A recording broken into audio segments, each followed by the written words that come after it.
अब हम सॉल्यूशन में सॉल्युबिलिटी पढ़ेंगे। सॉल्युबिलिटी क्या होता है? जैसे हम पानी में शुगर या फिर सॉल्ट को डिज़ोल्व करते हैं तो एक घोल बन के तैयार हो जाता है। उसे रफ लैंग्वेज में ऐसे ही कह सकते हैं, लेकिन केमिस्ट्री के टर्म में हम सॉल्युबिलिटी को अलग तरीके से डिफाइन करते हैं। Solubility of a substance is its maximum amount that can be dissolved in a specified amount of solvent at a particular temperature. It means that maximum amount of solute can be dissolved in a specified amount of solvent at particular temperature. कि कितना amount solute solvent में dissolve होता है particular temperature पर, उसी को solubility कहते हैं। सॉल्युबिलिटी किस पे डिपेंड करता है? ये 4 फैक्टर पे डिपेंड करता है। Nature of solute, nature of the solvent, temperature and the pressure. जब कभी भी हम सॉल्युबिलिटी पढ़ते हैं तो एक बात का खास ध्यान रखते हैं, like dissolves like, it's a thumb rule. जैसे आप हैं, आपका नेचर है, उसी तरह से आप दोस्त बनाएंगे जिससे आपकी फ्रिक्वेंसी मैच करेगी। जैसा आपका नेचर है वैसे आपसे फ्रेंडशिप होती है उसकी। केमिस्ट्री के टर्म में हम ले तो लाइक डिजोल्व्स लाइक कहते हैं। Polar solute dissolve in a polar solvent, non polar solute dissolve in a non polar solvent. For example, salt and sugar dissolve in a polar solvent, that means water. जो हम lemonade या शिकंजी पीते हैं वो भी एक तरह का सॉल्यूशन है। जैसे पानी में सॉल्ट घुल जाता है, या जब हम खाना बनाते हैं तो उसमें हम नमक डालते हैं, वो भी डिज़ोल्व हो जाता है। जैसे नैप्थलीन, एंथ्रासीन, कपूर, कैम्फर, वो पानी में डिज़ोल्व नहीं होता है, वो ऑर्गेनिक सॉल्वेंट में डिज़ोल्व होगा, जैसे बेंजीन में डिज़ोल्व होगा। और सोडियम क्लोराइड और शुगर बेंजीन में डिज़ोल्व नहीं होंगे। ऑर्गेनिक सॉल्वेंट बहुत तरह के होते हैं, जैसे petroleum, ether, acetone, benzene etcetera. इस तरह से कह सकते हैं polar solute dissolve in a polar solvent and non polar solute dissolve in a non polar solvent. और दूसरे तरीके से कह सकते हैं a solute dissolve in a solvent if the intermolecular interaction are similar in the two. इसीलिए मैंने कहा लाइक डिजोल्व्स लाइक। और लैटिन में कह सकते हैं सिमिलिया सिमिलिबस सॉल्व्यूंटर, that means like dissolves like. जब हम सॉलिड सॉल्यूट को डिज़ोल्व करते हैं सॉल्वेंट में तो कुछ सॉल्यूट सॉल्वेंट में डिज़ोल्व हो जाता है, जिसके कारण सॉल्यूशन का कंसंट्रेशन बढ़ जाता है। तो इस प्रोसेस को हम डिजोल्यूशन कहते हैं। इट मीन्स जब हम सॉलिड सॉल्यूट को ऐड करते हैं सॉल्वेंट में तो उसमें वो डिज़ोल्व हो जाता है और कंसंट्रेशन इंक्रीज कर जाता है। इस प्रोसेस को हम डिजोल्यूशन कहते हैं। कुछ सॉल्यूट पार्टिकल्स सॉल्यूशन में रहता है, वो कोलॉइड करता है सॉलिड सॉल्यूट से, जिसके कारण वो सेपरेट आउट हो जाता है। और उस प्रोसेस को हम क्रिस्टलाइजेशन कह सकते हैं।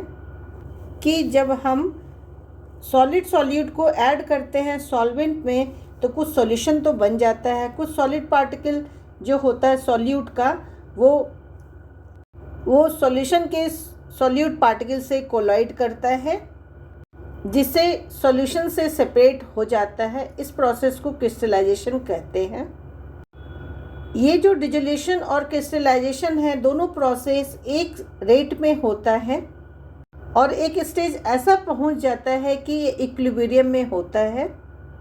कहने का मतलब है सॉल्यूट पार्टिकल जो है वो सॉल्यूशन में जाता है और कुछ सॉल्यूट पार्टिकल जो है वो सॉल्यूशन से बाहर निकल जाता है।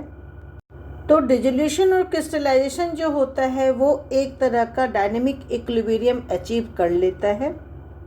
और उसे ऐसे भी लिख सकते हैं solute plus solvent that gives solution और solution that gives solute and solvent. कहने का मतलब है जितना फॉरवर्ड रिएक्शन होता है उतना ही बैकवर्ड रिएक्शन होता है।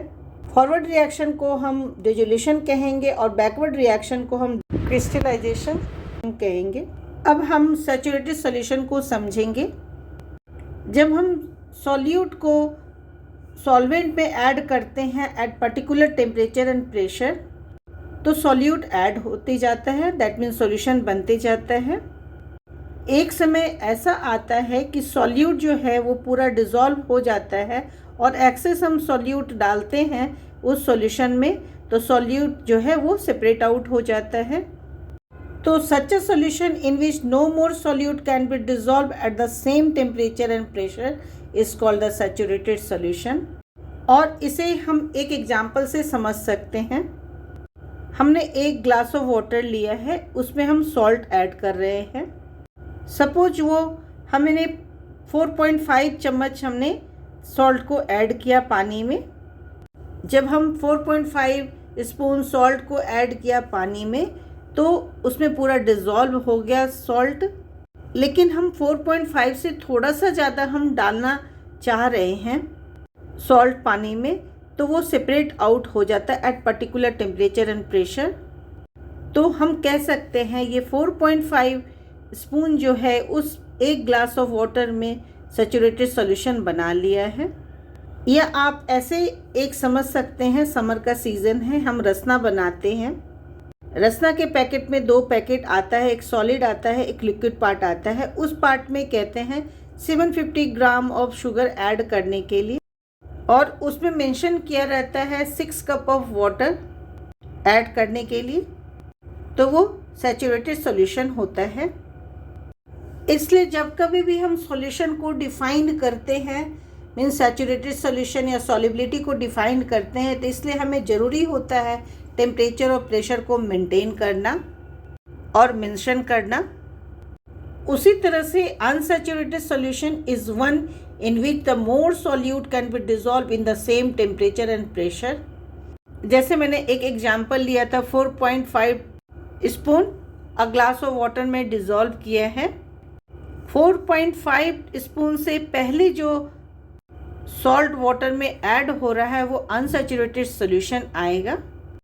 सो the solution which is in a dynamic equilibrium with undissolved solute is the saturated solution and contains the maximum amount of solute dissolved in a given amount of solvent. Thus, the concentration of solute in such a solution is its solubility। इस तरह से 1 glass of water में हमने 1 teaspoon dissolve किया salt को, तो clear solution बन गया। और मैक्सिमम अमाउंट ऑफ ना 4.5 स्पून मैंने सॉल्ट को ऐड किया तो सैचुरेटेड सॉल्यूशन बन गया। और 4.5 स्पून से पहले जो सॉल्ट का सॉल्यूशन होगा वो अनसैचुरेटेड सॉल्यूशन कहलाएगा। आई होप आपको अनसैचुरेटेड, सैचुरेटेड और सॉल्युबिलिटी समझ में आ गया होगा। 1-2 बार वीडियो ज़्यादा देख लें तो अच्छा रहेगा, जिससे समझने में आसानी होगा आपको। अब 2 और पैरामीटर है, effect of temperature and effect of pressure. जब हम सॉलिड सॉल्यूट को लिक्विड में डिज़ोल्व करते हैं तो टेम्परेचर पे अफेक्टेड होता है।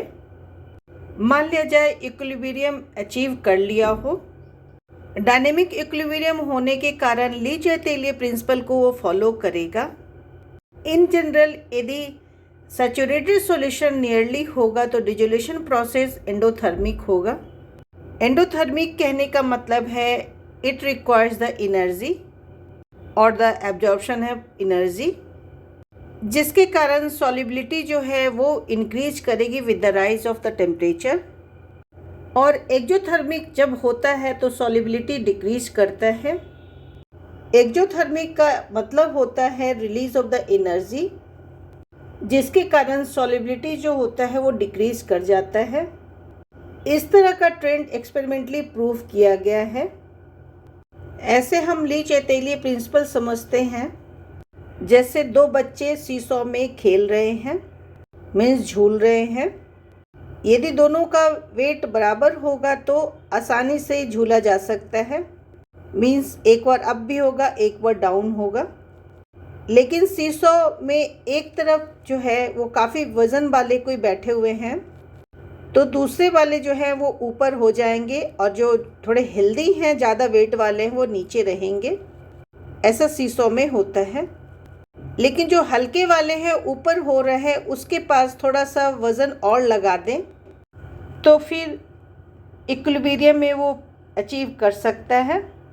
सॉल्युबिलिटी में इफ़ेक्ट ऑफ टेम्परेचर पढ़ने के लिए सबसे पहले आपको याद कर लेना होगा कि एंडोथर्मिक रिएक्शन होता है तो सॉल्युबिलिटी इंक्रीज़ कर जाता है जब टेम्परेचर इंक्रीज़ करते हैं तो, और एक्सोथर्मिक में हमेशा सॉल्युबिलिटी डिक्रीज कर जाता है जब हम टेम्परेचर इंक्रीज़ करते हैं। तब प्रेशर का उतना असर नहीं होता है जब सॉलिड इन लिक्विड में सॉल्युबिलिटी होती है तो, क्योंकि सॉलिड और लिक्विड हाईली इनकम्प्रेसिबल होता है, जिसके कारण जब हम प्रेशर को चेंज करते हैं तो वो अनअफेक्टेड रह जाता है। लेकिन इफ़ेक्ट ऑफ प्रेशर हमें गैस में ऑब्ज़र्व करेंगे, उसमें प्रेशर का असर करता है।